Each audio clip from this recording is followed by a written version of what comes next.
Well,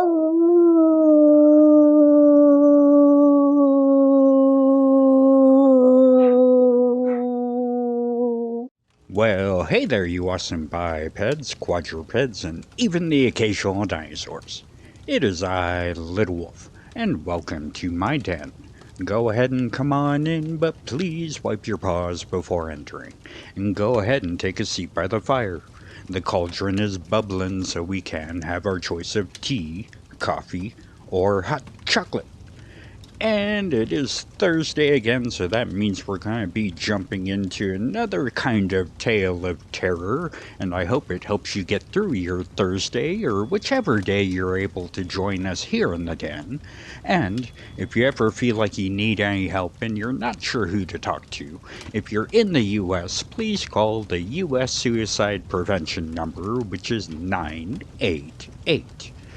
But if you're outside the US, you're going to have to go to blog.opencounseling.com/suicide-hotlines/ and they'll give you a website out there with all the other countries with websites and numbers that you can click on or call. So please reach out to these places if you need help. Alright, so it's been a bit since we've done a science fiction-y kind of one for the Tales of Terror, and it's been a bit since we went into Dimension X, so I thought it would be fun to do that here tonight, and I found one that I'm pretty sure Stephen King had listened to at some point before he did Maximum Overdrive. And this one comes from 1951, and it's called Nightmare. And it says, no one knows exactly when the nightmare began, but they have planned it for years though, because when you look back, you find incidents here and there, like the concrete mixer in New Jersey that killed the bricklayer, and the time the Senator Milburn was sucked into a press at Capitol Office Building. Unrelated accidents, we thought at the time, but they added up now. But the day we really should have suspected was when all the men walked off the construction job at the New Brook Meadow Atomic Pylon, Pylon, Long Island. Oh, wow. Sometimes the way they word these are kind of odd. But I am definitely listening to this one and hearing what happens and everything else like that. You can definitely kind of see different areas where Stephen King could have gotten the seeds of Maximum Overdrive or Trucks, if you've read the short story, put into his head for that. It's definitely a fun one. So let's go ahead and grab a snack or a beverage and let's sit down with our friends or our family, or just join us here in the den as we learn how the nightmare began.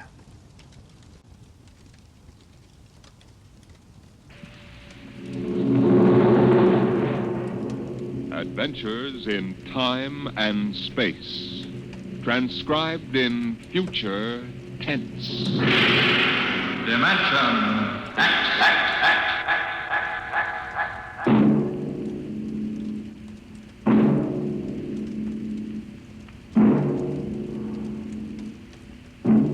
The National Broadcasting Company, in cooperation with Street and Smith, publishers of astounding science fiction, bring you Dimension X.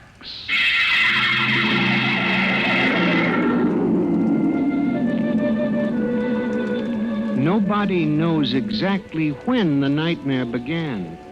They must have planned it for years, though, because looking back, you can find little incidents here and there. Like the concrete mixer in New Jersey that killed the bricklayer, and the time Senator Milburn was sucked into the roto-press at the Capitol Office Building. Unrelated accidents, we thought at the time, but they add up now. The day we really should have suspected was when the men walked off the construction job at the New Brook Meadow Atomic Pylon on Long Island. I'll never forget that day. I was working as a statistical clerk in the project then, operating one of those miracle computing machines developed to fill the requirements of Army ordnance. They called it ENIAC. Mr. Mr. Gurney? Huh? Oh, yes, Bella? The chief wants to see you in his office. Me? Unless you're no longer Samson Gurney, he wants to see you. Oh, well, of course. What do you I suppose? do not read minds, tea leaves, or crystal balls. Of course, I'm sorry. I shouldn't have asked. Don't apologize. I'm sorry. And don't wait for me. Mr. Hawk is in a hurry. Yes, I'll go in right away, of course. Her name was Bella Roscoe. She was Mr. Hawk's secretary. I had always thought her a very attractive woman, but for some reason she didn't seem to like me. Of course, on a clerk's salary, I couldn't exactly afford to take ladies to the best places. But I've often thought that if there weren't such a disparity in our ages, I might have... But then... Come in. You wanted to see me, Mr. Hawk? Gurney, I thought those electronic computations were infallible. They are, sir. We got a kickback from the chief physicist. These nuclear equations are inaccurate. No, they aren't, sir. I'm telling you what the memo says. Well, sir, occasionally, if there's an overload, the machine goes haywire. Sort of has a nervous breakdown, you might say. We usually rest it up for 24 hours, and it's okay again. Well, do whatever has to be done. Yes, sir. Oh, and Gurney, Yes, sir. you've been with the Bureau for over 15 years now.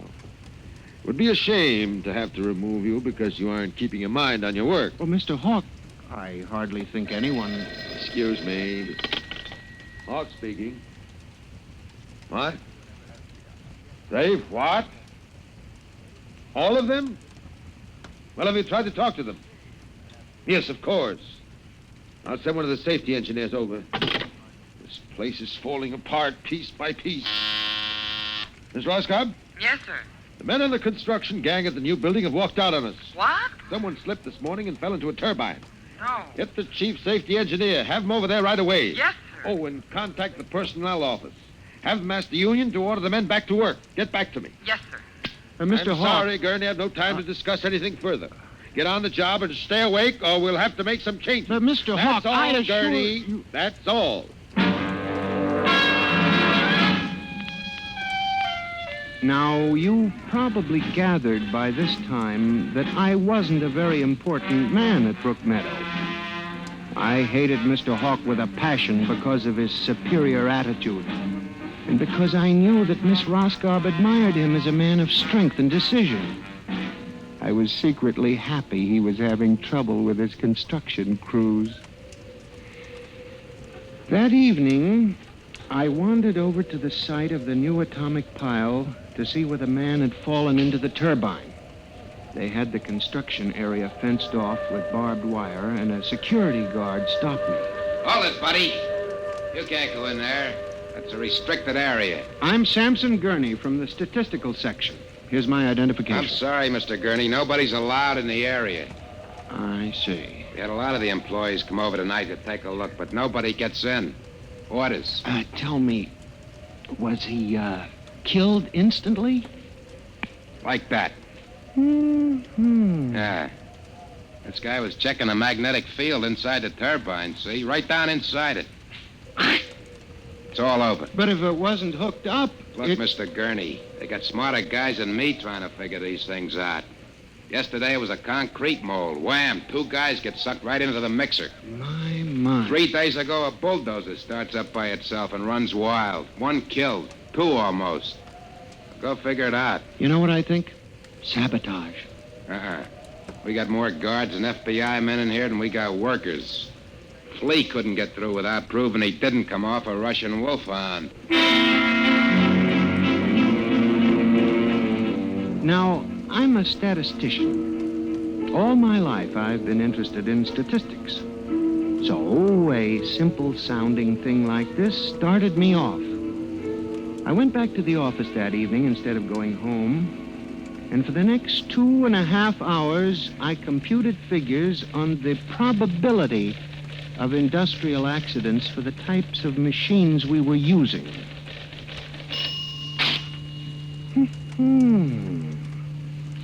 I took one look at my figures and went down to Hawk's office.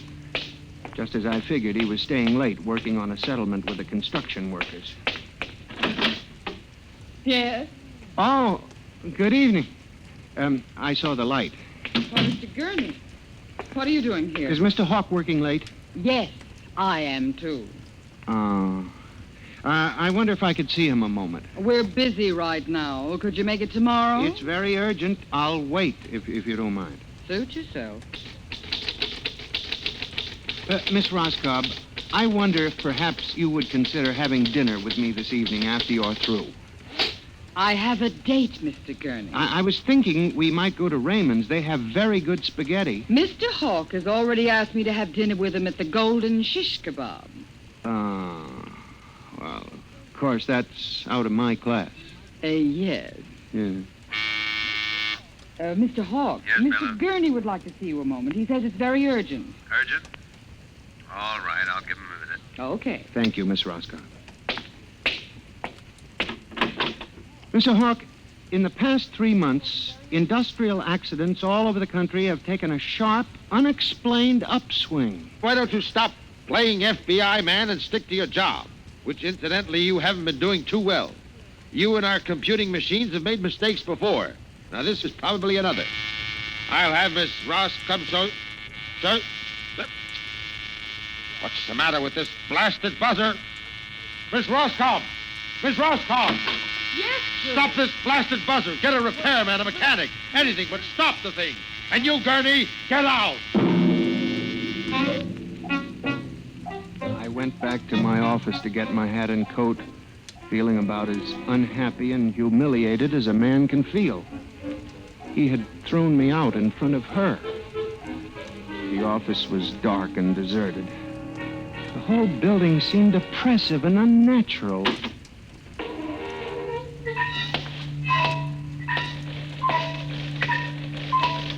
I walked across to my desk. In front of me, the ENIAC glowed and chattered eerily as it worked on the equations we had fed it that morning. Its many-fingered circuits hung against the wall like some great octopus.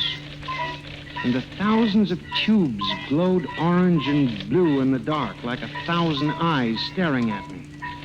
It almost seemed alive. Then it increased its tempo a moment, and a fleeting notion crossed my brain that it was laughing at me. Laughing like all the others. What was the matter with me? What? I shut my desk drawer and began to put the cover on my ENIAC typewriter when an amazing thing happened. The most amazing single incident of my life. Alone, in the darkness, with no one at the keyboard, the ENIAC typewriter began to type. Am I going crazy? This can't be. There's nobody here. There's nobody here. Oh, no. I'm just imagining. It's in my mind. But I hadn't imagined it. The paper was there in the carriage. Did I dare read it? Or would the whole thing suddenly vanish and send me shrieking to the nearest psychiatrist? Sampson Gurney, there are some equations better left unsolved. The answer to yours is death. It was not until I turned to go that I was suddenly aware of the utter and complete silence of the room. Then it dawned on me. The ENIAC had stopped working.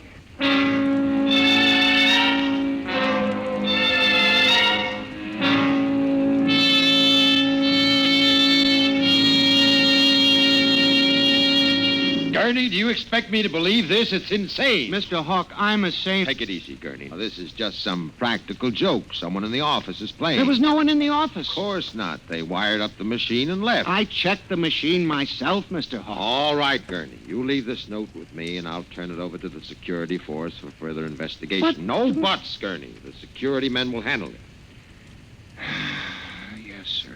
Maybe you've been working too hard lately.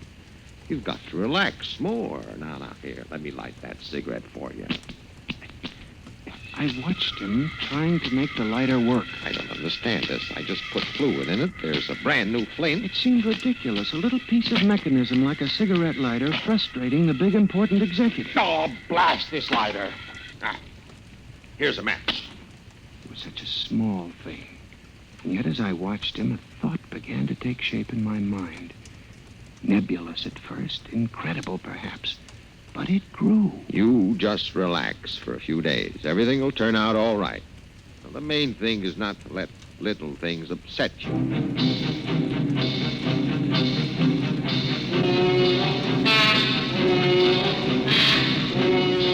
It was the cigarette lighter that gave me the idea, and what Hawk had said about little things. For the next week, I observed the 1,000 petty little annoyances around the office. The door handle that wouldn't turn, the telephone connection that cut off in the middle of an important call, the power failure for no explainable reason. Suddenly, these things began to fall into a pattern. I, Samson Gurney, knew that I had stumbled onto a secret so monstrous in its implications that I was almost afraid to pursue it. On October 12, 1956, I established communication with them. I will curse the moment to my dying breath. Who's there? Night security guard. Oh, hello, Henry. Oh, hello, Mr. Gurney. What are you doing here so late? I'm just doing a little repair work on my ENIAC computator. Huh. Sure some mess of wires and tubes. Yes, it is. Well, I gotta finish my rounds. Won't forget to turn out the light, will you, Mr. Gurney? No, Henry, no, I won't forget. Night. Good night. When you were a child, did you ever try to imagine that you were all-powerful? I felt like that when I finished hooking the input of the typewriter to the main vacuum tube of the ENIAC. Then I turned on the current that sent 1,000,000 volts of pulsing energy into the electronic nerves of the machine. I am certain that if anybody were watching me in the next moment, he would have thought me a raving maniac. I still wonder if perhaps it is not all a nightmare. Now, you! If what I have guessed at is true, if there's life and intelligence in this room, make a sign! There was nothing. Nothing but the hum of the machine and the dull glowing of the tubes. Then, suddenly, without provocation or explanation, it happened. The ENIAC typewriter began to respond to the impulses from the machine. The letters were Y, E, S. Yes, it had happened. I, Samson Gurney, had communicated with a machine.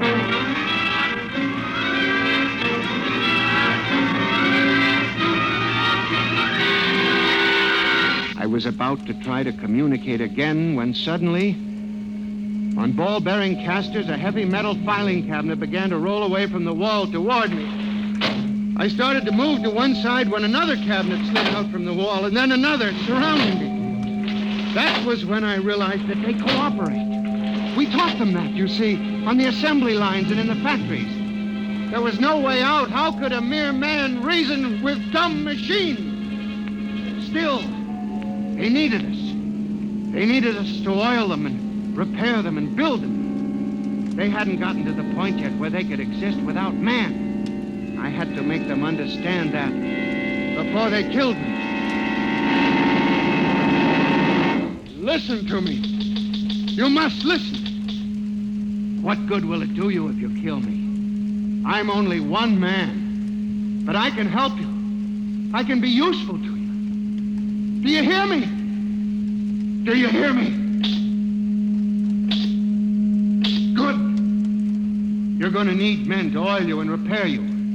I'll do anything. I'll do absolutely anything you want, but in the name of God, don't kill me. If you can understand this, answer me. Answer me. The appeal captured the longing of centuries.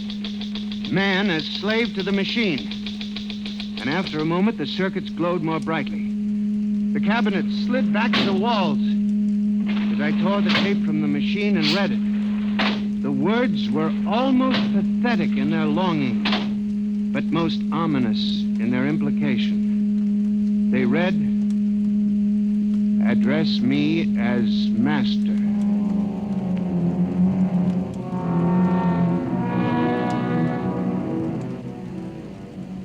My life for the next 6 months was a nightmare. The ENIAC gave me messages which I had to transmit into my telephone. I was frantic. I began to lose weight. I couldn't sleep. My nights were torture, a constant fear. It was in December, just after Christmas. I was sitting in my room, listening to a broadcast. Ladies and gentlemen, a special bulletin. Already 24 hours before the peak of the New Year's traffic, over 1,000 deaths have been reported. This is an unprecedented figure. Again, if you... That very afternoon, I had transmitted a message to the telephones for relay to all machines of transportation. The message was one word: kill.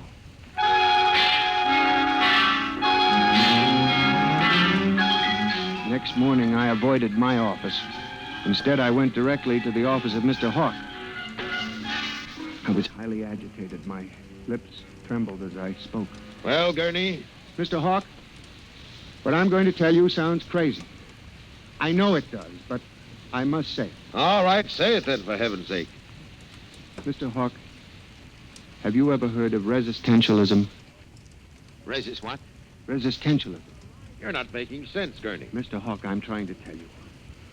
All these accidents, the trouble with the machines, Mr. Hawk, they're alive. They think, they cooperate, and they hate us. Who? The machines. Gurney. You've got to believe me. I've communicated with them. I know. What are you doing? Now, just relax, Gurney. Everything will be all right. What are you doing? Miss Roscoe, send for the plant physician at once. Mr. Gurney has had a nervous collapse. But, Mr. Hawk... Everything will be all right, Gurney. We'll give you a nice, long rest. You fool. You blind, stupid fool. Can't you see what you're doing? Fool, fool, fool!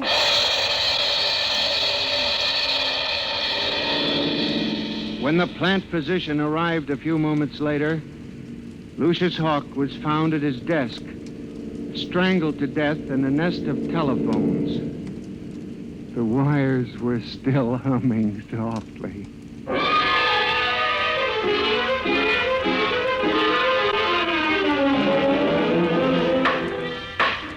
Samson Gurney, you stand accused of the crime of murder.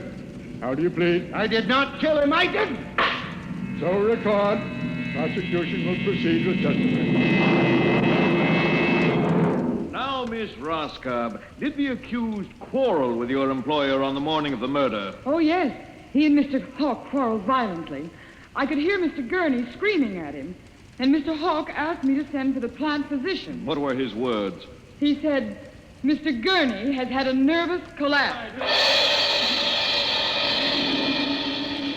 Now, Mr. Simpson, you are a guard at the Brook Meadow Project? Yes, sir. When did you have occasion to meet the accused? Right after those accidents. He was snooping around the construction area.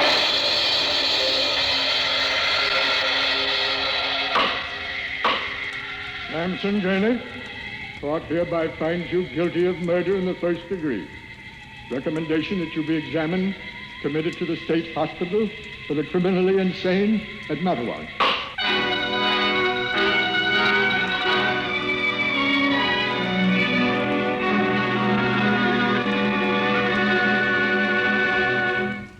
And that's how I came to be here at the hospital, Dr. Klein. That's the whole story. Thank you, Mr. Gurney. You can see that I'm not insane. You must believe me, Doctor. Of course I believe you, Mr. Gurney. Now tell me about this revolt. It will begin in Washington, then spread to New York. Yes? The Madison Avenue buses lead the charge.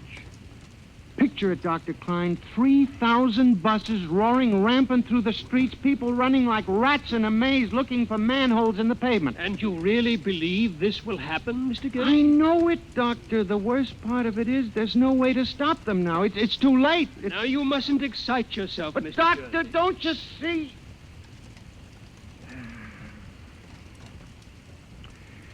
It's fair enough, I suppose. We built them. We taught them to think for themselves. It was bound to come. I guess the female machines will be worst of all in the beauty parlors. They're more high-strung, you know. Well, since there's nothing we can do about it, Mr. Gurney, suppose you go to your room and Maybe if I went to my old Plymouth, I could make a deal before the police cars got me. Yes, Doctor? Would you take Mr. Gurney to his room, guard? He's already been given sedation. Yes, sir. Those concrete mixers may have made a mistake, you know. Just high spirits and all that, but if they got so they liked the flavor... We'll see well, you later, Mr. they- Gurney. Now, try not to worry too much. All right, guard. This way, sir.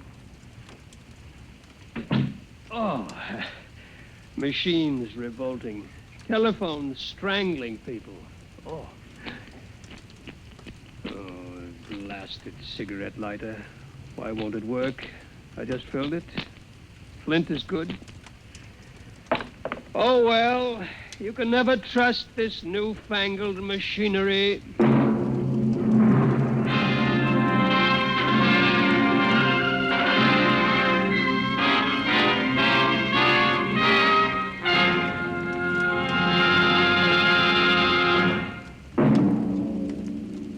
Next week, Dimension X will present a story of the future.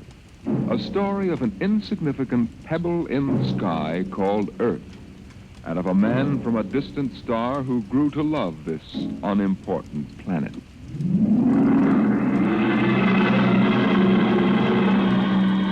Dimension X is transcribed each week by the National Broadcasting Company in cooperation with Street and Smith, publishers of the magazine Astounding Science Fiction.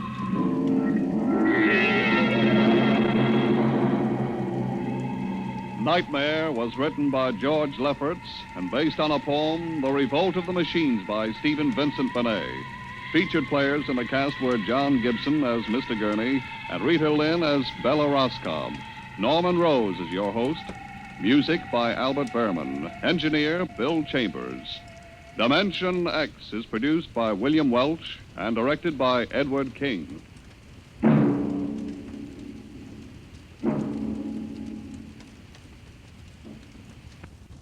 Oh man, it would be kind of scary to think of a time when things would kind of take over and have a mind of their own, especially machines, you know, cars and computers and things like that. And that would definitely be kind of scary now because of how many things we do have that is like computerized and automated and things like that.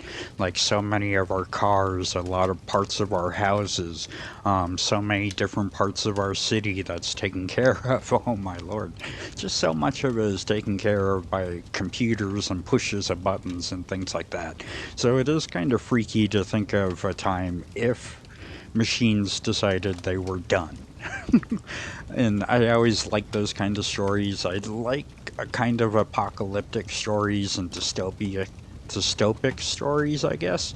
Just kind of scary things. I don't know, it's just kind of intriguing to me. And also to see how humans react to it. And it's always intriguing that way. I hope you guys did have a good time with this, and please, if you did, give the video a like, and maybe comment on your favorite part of it, or maybe one of your favorite Dimension X episodes, and also share this out to people who do like old radio shows and who just would like a half hour to take a break from life and enjoy a beverage and a snack and just a good time with some friends. I hope you guys do enjoy it a lot, as much as I do. And if you want to help out even more, remember when you go out and about, please remember to mask up. That'll keep you and your family safe, and if you get sick, it'll keep strangers safe too.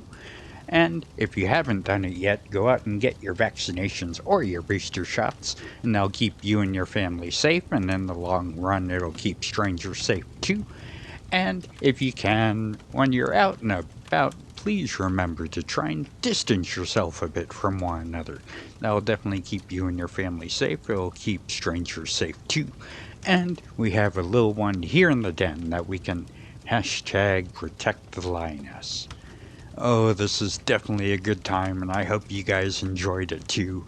We are definitely building the best pack ever. Thank you all for your support through all of this. I love you bipeds, quadrupeds, and even the occasional dinosaur so much.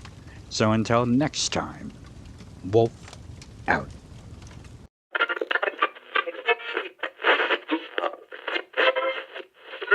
Let's see it.